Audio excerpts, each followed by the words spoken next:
Nung college ako, since wala akong pangbili ng canvas, pero gusto ko talaga mag-paint kasi sobrang enjoy ko yung oil painting.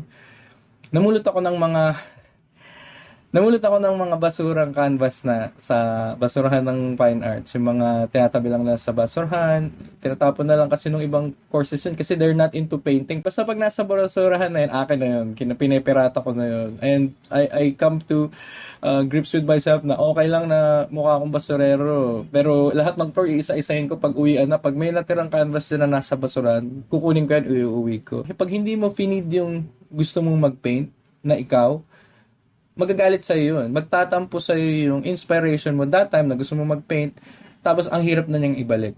Pag nakalipas na yun, parang gutom. Pag lumipas na yung inspiration mo, ang hirap nang ibalik mo. Disappointed ka na sa sarili mo, galit ka. I hate having that. Parang ayokong nagtatampo yung creative side ko sa akin. I do everything I can. Walang excuses, gagawa ako ng art. Gagawin ko yun.